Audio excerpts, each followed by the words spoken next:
mandando aqui para o Afrânio uma mensagem sobre um projeto de lei lá que estamos numa luta a pedido aqui do setor.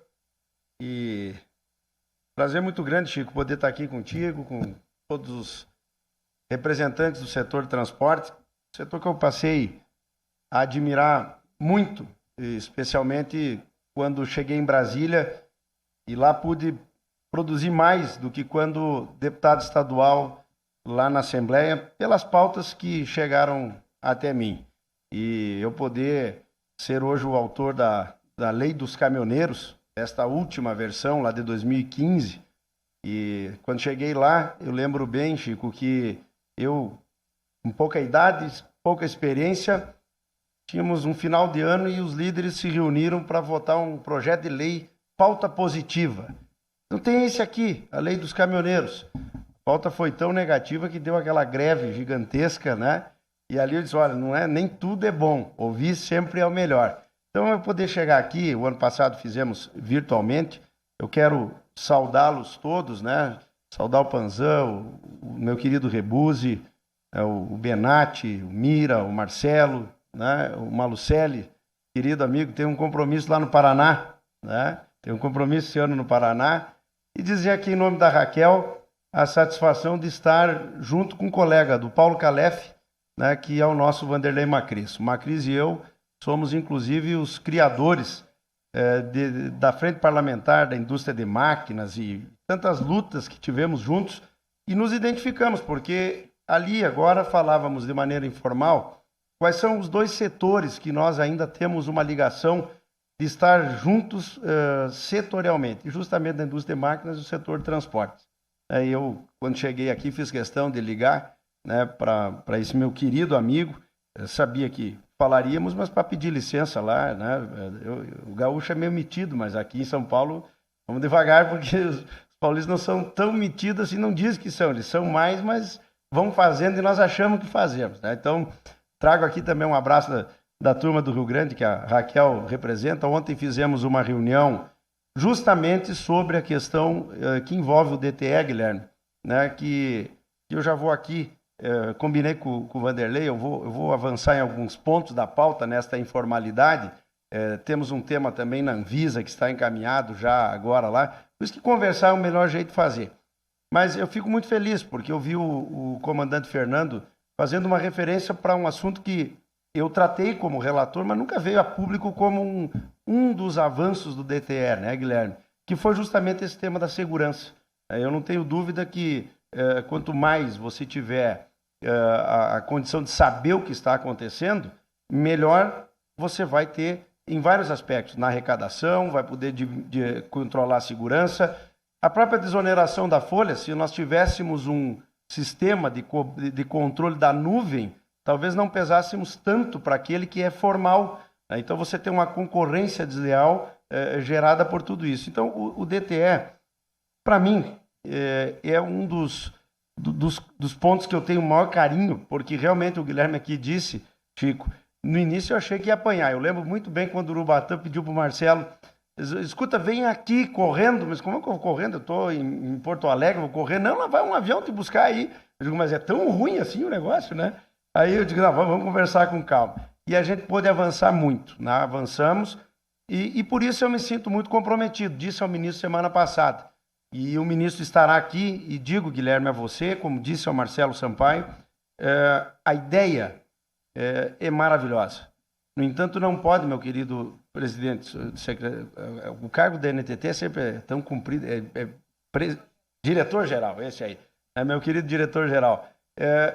Eu, como relator da Lei da Liberdade Econômica, que é muito parecido com o DTE, que diminuiu o peso do Estado, lá naquela lei nós criamos, Vanderlei, análise do impacto regulatório. E o que é análise do impacto regulatório? Antes de tudo aquilo que o Guilherme apresentou aqui ser determinado pelo governo, fundamental que o Estado veja antes se aquilo não vai virar uma coisa por aí. Poderia citar o exemplo, uma hora bota o extintor, outra hora tira o extintor, outra hora bota o kit para você dar o kit de emergência no carro, outra hora tira. Uma hora bota a placa do Mercosul, outra hora bota outra placa. Esta análise regulatória, eu imagino que ela tenha sido feita com relação à ideia do DTE. Então eu me preocupo muito, porque nós estamos num ano onde nós já temos a lei, a regulamentação deve acontecer até o mês de abril agora, mais tardar início de maio. Ontem pudemos ouvir o Gabriel, né, Raquel, na reunião. No entanto, nós temos um ano de eleição e no ano que vem, reeleito ou não, de qualquer forma, um novo governo. E um novo governo, seja ele reeleito ou não, ele, com certeza, é um ano onde as coisas não acontecem com a mesma velocidade dos outros anos. E eu discordei, disse isso ao Marcelo, disse isso ao ministro, no modelo de concessão que está sendo feito. Eu não acho que colocar o SERPRO para fazer a concessão da emissão do DTE seja algo positivo. Eu acho que isso vai custar tempo e pode custar caro para o DTE.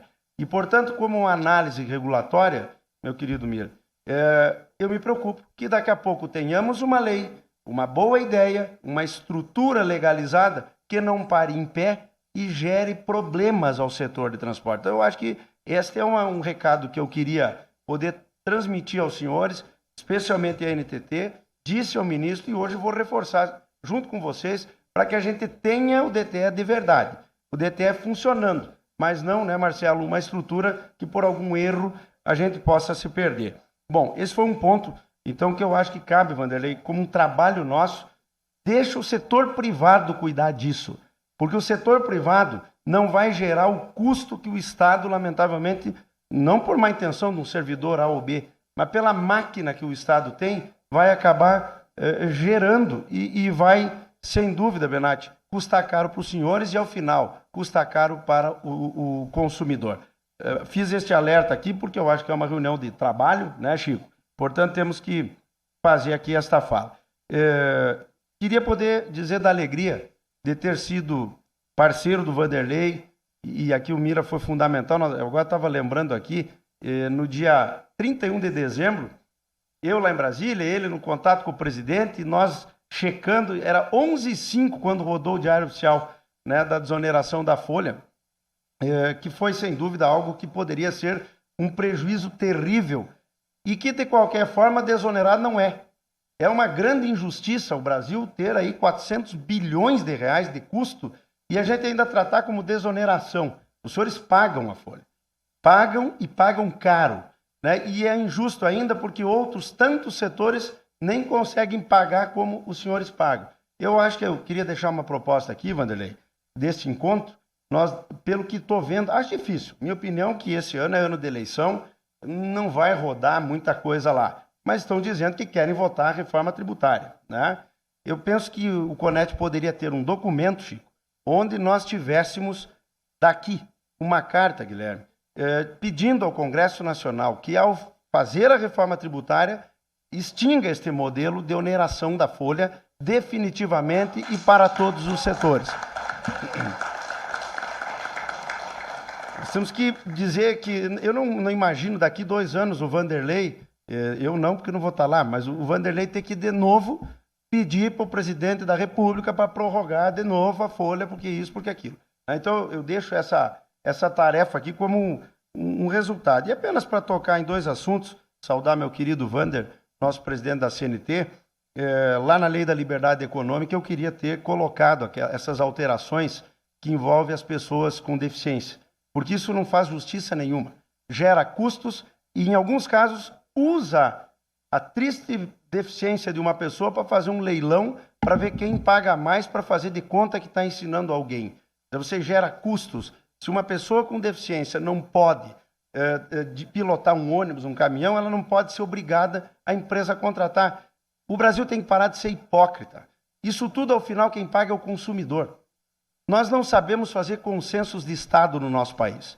E um modelo que eu deixo com muita clareza, usei isso muito lá quando relatei a lei, se nós tivéssemos feito uma previdência, não como uma disputa entre PT, PP, PMDB, o que for, PSDB, nós teríamos, quem sabe, uma previdência que o jovem brasileiro pudesse pensar um dia em se aposentar.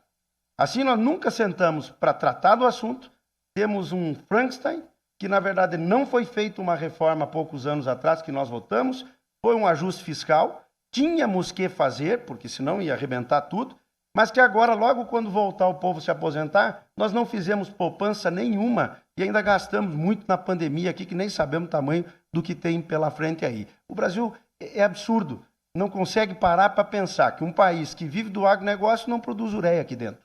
Um país que vive do agronegócio não sabe que a China, quando deu um problema na suinocultura, ia rapidamente reverter e está sobrando porco aqui dentro do nosso país. Tirando renda, tirando riqueza, agora nós temos uma catástrofe no Rio, foi R$1 bilhão e com certeza muito bem feito pelo governo federal. Mas nós estamos secando no sul do nosso país e não conseguimos um bi para poder prorrogar as contas para que o agricultor possa plantar a próxima lavoura para a economia seguir girando e o transporte transportando. Desculpe o meu desabafo nesse sentido, Chico, porque essa reunião para mim é muito simbólica, né? Aqui foi falado do biodiesel, graças a conversarmos, nós pudemos mostrar, e eu presidia à frente do biodiesel. Eu dizia ao setor, nós temos uma lei que, se não for dialogada, o mérito da lei, muitas vezes não a faz parar em pé se a sociedade não aceita. Saí, abandonei aquela pauta e foi um erro, porque se tivéssemos dialogado, não tínhamos um setor que o governo muitas vezes estimulou a industrialização e não se preocupou em construir algo que parasse em pé. Eu falo de todos esses temas porque lá se vão 20 anos, Chico. 20 anos que eu exerço mandato, tinha agora a vontade de poder seguir ao Senado. Política, às vezes, não é o querer. Política é o que tem na hora para você ocupar o espaço. E o espaço lá que o partido entendeu não era um espaço que eu pudesse concorrer, apesar de que a base queria que eu concorresse ao Senado. Mas eu entendi, e conversava muito com o Vanderlei, o sacrifício de uma pessoa que exerce um mandato. É um sacrifício pessoal bastante caro, bastante difícil, de um momento de uma sociedade muito aguerrida, muito não se compreende, não se entende, não se valoriza. E eu penso que fiz minha parte. Então, no final desse ano, terei cumprido meu 5º mandato e seguirei a vida privada. Mas fico muito feliz de chegar aqui, junto a colegas, como citei, a setores que eu ajudei, dizer que deixei o Código de Processo Civil relatado, deixei a Lei da Liberdade Econômica, a Lei do Motorista, o DTE, a desoneração da folha, tantas outras coisas que a gente fez ao longo do tempo e que estarão no meu livro, inclusive, que eu vou querer convidá-los para o lançamento, né? Que vou lançar em outubro na Feira do Livro lá em Porto Alegre. Vou transformar num livro aquilo que pude fazer pelo meu Brasil. Eu só lamento que nós, enquanto sociedade, botamos tanta coisa fora de um país rico como o nosso, de um país com tanto futuro, que eu sempre digo, nós temos tantos defeitos e tanta vontade de derrubar o Brasil dentro do buraco, que a nossa sorte é que o buraco é menor que o nosso Brasil. Se nós não levássemos tudo para um processo da próxima eleição, teríamos um país imbatível. Mas passamos os 4 anos pensando lá naquela eleição, que sempre tirará um Brasil dividido. E um Brasil que, lamentavelmente, não discute os seus problemas na hora de uma eleição. Lembra disso? Depois do governo. O governo começou e as coisas não foram feitas. Estamos encerrando mais uma etapa, sem a reforma tributária, sem uma boa reforma da Previdência, sem uma reforma administrativa, jogando para frente, pagando caro e pagando com crescimento econômico, que é o que faz o setor dos senhores, mesmo com todas as dificuldades. Portanto, me alonguei, Vanderlei, tu não estava nem muito afim de falar pelo que tu me disse, digo, então vou dar uma recheada no pacote, e o Marcelo não veio mesmo, então estamos dando uma... Mas para poder agradecer a confiança, o carinho, e dizer que ainda tenho, Chico, este ano, para trabalhar muito, e quero trabalhar e deixar tudo aquilo que for possível, Guilherme, feito naquilo que o povo me deu, e foram 5 mandatos que me orgulha muito e agradeço do fundo do coração, esperei e procurei honrar o Rio Grande e honrar o Brasil. E com certeza entendendo que aquele espaço não é meu, é um espaço da sociedade, mas posso olhar para a sociedade e dizer que tentei e fiz a minha parte do fundo do coração, com o maior empenho e com a maior dedicação. Contem sempre comigo e um prazer muito grande estar aqui com vocês, conversando nesse momento. Muito obrigado. Muito boa tarde a todas e a todos. Eu me permito aqui pedir licença ao meu amigo Lúcio para usar a tribuna. Eu acho que é um pouco de vício. Vício de 50 anos de vida pública, de mandato, 12 mandatos, e minha vida inteira fiz isso. Então, acho que é um pouco difícil, mas de todo caso espero poder aqui dar minha contribuição também. Não, 71. Comecei com 21. Mas estou aqui até, eu acho que o povo não tem juízo, votar tantas vezes para mim desse jeito, mas enfim, brincadeiras à parte, eu queria dizer que é uma alegria poder estar aqui, principalmente com grandes amigos. Aqui ao longo do tempo aprendi a conhecer esta casa, a me sentir em casa e, portanto, dar minha contribuição aqui nesse momento onde o Pelúzio, como nosso presidente da NTC Logística, realiza esse CONET. Então, Pelúzio, muito obrigado pelo convite, a você, deixar um abraço ao Carlos Panzan também, meu conterrâneo, posso dizer assim, ao Vander Costa, que está nos acompanhando, ao Rafael Vidal também, que é diretor-geral da agência, da NTT, Coronel Fernando, PRF, o Mira, tem tantos amigos aqui, o Guilherme Tel, que se manifestou agora, parabéns aí pelo trabalho. Deixar um abraço também ao Benatti, meu velho amigo de tantos anos, ao Eduardo Rebuzzi, muito obrigado. Enfim, a todos vocês que compõem essa lógica do transporte de carga no nosso país. É esse setor que carrega o Brasil. É esse setor que faz a economia virar. E é a ele que nós devemos uma presença importante, principalmente com responsabilidade da vida pública, a estar ao lado daqueles que fazem esse Brasil. O Jerônimo é grande parceiro. Eu estou inconformado com a decisão que ele tomou. Eu acho que todos nós devíamos estar. Apesar de ter dito a ele que compreendo, mas estou inconformado, porque o Brasil não pode prescindir de bons parlamentares. E o Jerônimo é a essência do bom parlamentar. Eu quero fazer essa homenagem ao Jerônimo porque eu fiquei muito chateado, muito triste, Jerônimo, com o desfecho que você teve política lá no Rio Grande do Sul. Eu imaginava ter mais 4 anos de convivência contigo lá, mas nós não vamos abrir mão de você, onde você estiver. Você e esse setor aqui devem muito a você. E todos nós temos liderança, está aqui o Pelúzio, que é o líder nesse momento de todos nós.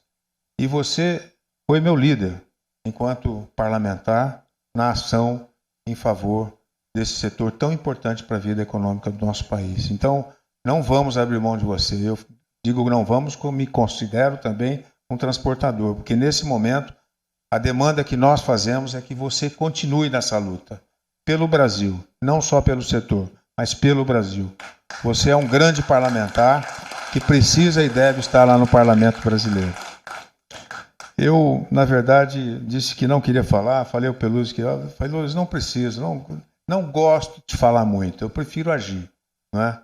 Eu tenho essa característica, mas, de qualquer maneira, estar presente aqui, diante de vocês, eu tinha preparado alguma coisa aqui que escrevi para poder falar, mas não é diferente daquilo que eu sinto nesse momento, que é dizer a todos vocês que podem continuar contando comigo.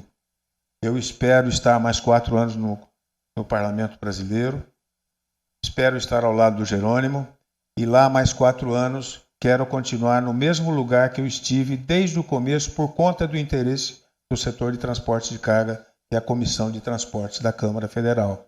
Eu estou lá há 16 anos, nesses 4 mandatos de deputado federal, e 16 anos estou lá por conta do interesse que nós temos de maneira conjunta, por convicção que eu tenho, de que esse setor é um setor importante que precisa e deve estar sendo prestigiado, pelo menos de parceria com aqueles que têm o interesse em ver o Brasil melhor. Então, é isso que eu queria dizer, uma saudação a todos vocês e dizer que podem continuar contando comigo. Nós temos 1 ano de trabalho juntos ainda para você mudar de ideia, Jerônimo. Então, é assim que eu espero, apenas uma saudação. Uma palestra não é o caso, mas podem dizer a todos os seus amigos do setor de transporte de carga. E lá no Congresso Nacional tem o Jerônimo Gergen e tem o Vanderlei Macris para a gente trabalhar de maneira conjunta. E vou dizer mais, apenas para dizer, nós temos alguns projetos importantes pela frente do setor de transportes. Aquilo que foi dito aqui pela NTT dizendo que essa abertura de diálogo precisa ser mantida, eu entendo que sim. Eu entendo que essa abertura de diálogo é importante para que a gente possa avançar. Porque quando a gente dialoga, a gente avança mais.